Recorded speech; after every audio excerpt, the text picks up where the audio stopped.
Nos dias atuais, podemos perceber com extrema facilidade a condição humana que tem se entregado cada vez mais à soberba e ao egocentrismo.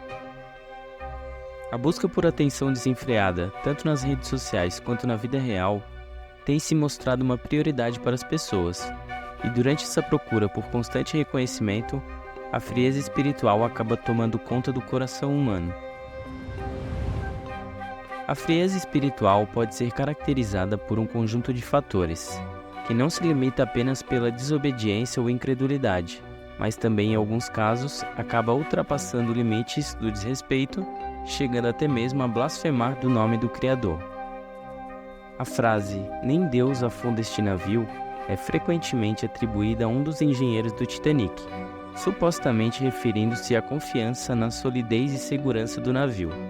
Apesar de não haver evidências concretas ou relatos precisos que confirmem quem disse essa frase ou se ela realmente foi dita, sabemos que o imponente navio acabou sofrendo um trágico naufrágio. Anos atrás, ouvi falar também de uma suposta história que ficou famosa, envolvendo jovens que estavam indo a uma festa com um carro lotado. Foi quando o familiar de um dos jovens, ao se despedir dos adolescentes, disse a seguinte frase: "Vão com Deus", e acabou escutando a seguinte resposta: "Só se ele for no porta-malas, pois o carro já está cheio". Bom, o que aconteceu nessa data foi que os jovens sofreram um gravíssimo acidente, em que o carro ficou completamente destruído, e apenas uma única parte do carro permaneceu intacta, sendo esta justamente o porta-malas. Essas seriam algumas das inúmeras histórias em que supostamente o homem ousou desafiar a Deus. Neste vídeo não iremos tratar dessas supostas histórias, mas sim trazer situações descritas na Bíblia de casos de pessoas que, após desafiarem ou pecarem contra Deus, acabaram enfrentando consequências graves, ou até mesmo morrendo por conta disso.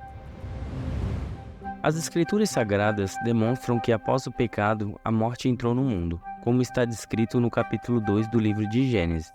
Ordenou o Senhor Deus ao homem dizendo: "De toda árvore do jardim podes comer livremente, mas da árvore do conhecimento do bem e do mal, dessa não comerás, porque no dia em que dela comeres, certamente morrerás."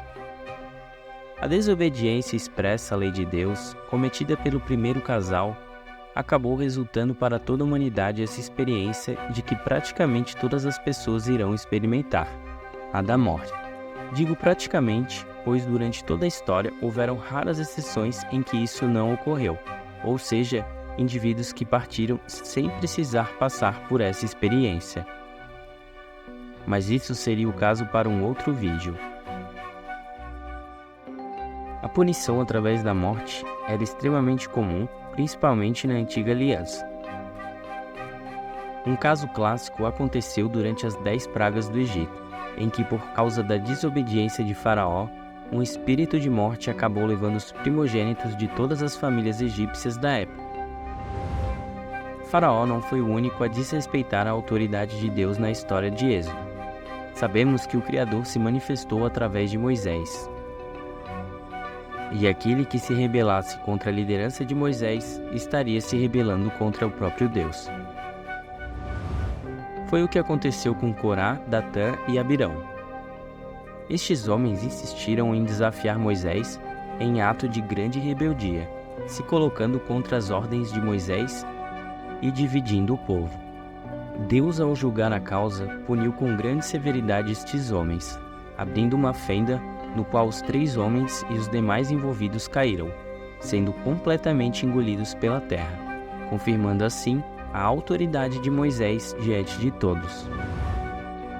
A autoridade é algo sagrado para o Altíssimo e deve ser respeitada. Entretanto, nem a autoridade de Moisés fez com que ele escapasse de ter o mesmo destino. Moisés foi um brilhante e corajoso homem, muito usado por Deus.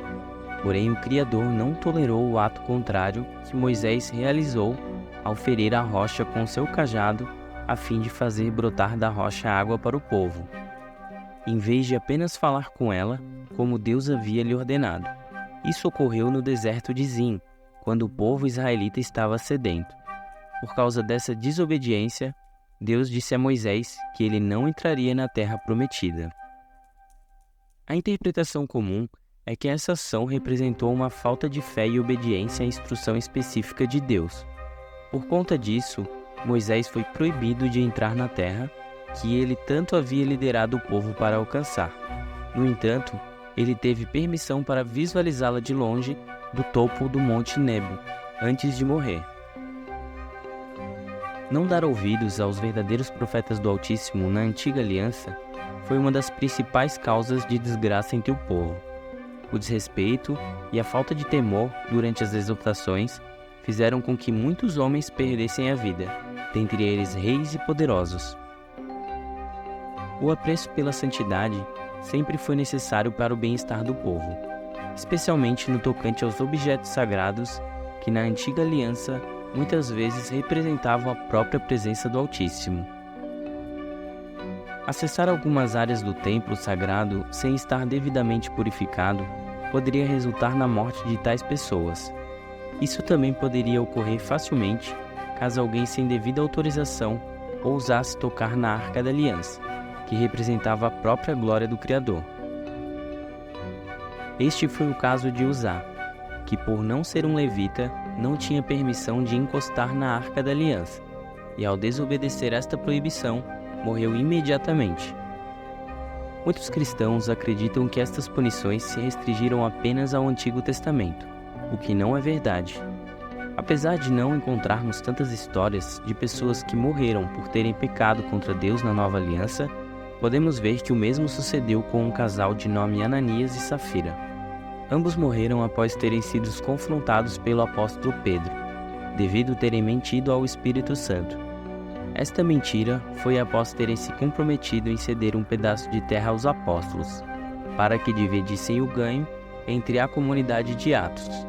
Mas a ganância no coração deles, que haviam se arrependido de fazer o bem, fez com que tivessem mentido sobre o valor do terreno vendido, resultando na morte dos dois. É importante notar que esses são relatos específicos da Bíblia, e devem ser interpretados dentro de um contexto religioso e histórico. O conceito de desafiar a Deus e sofrer consequências diretas não é algo universal nas Escrituras. Muitos relatos bíblicos também enfatizam a misericórdia e o perdão divino, em vez de apenas a punição. O fato de temer a Deus deve ser um conceito que vai além do medo, mas que envolva respeito, reverência e reconhecimento da soberania divina. A Bíblia diz que temer a Deus é o princípio da sabedoria. É através do temor que a nossa mente inclinada ao pecado nos impede de cometer loucuras, muitas vezes atentando contra a nossa própria alma. E você, tem temido a Deus? Sem dúvidas, muitas pessoas acreditam na importância de ter um relacionamento e intimidade com Deus. No entanto, nunca podemos permitir que a intimidade seja o motivo para a falta de reverência. Lembre-se da passagem descrita em Gálatas, no capítulo 6, versículo 7. Não se deixe enganar, de Deus não se zomba, pois o que o homem semear, isso também colherá. Meu nome é Bruno, e você está no canal A Lei e os Profetas. E se essa mensagem de alguma forma te edificou, peço que considere curtir e compartilhar, para que possamos alcançar ainda mais pessoas. Obrigado.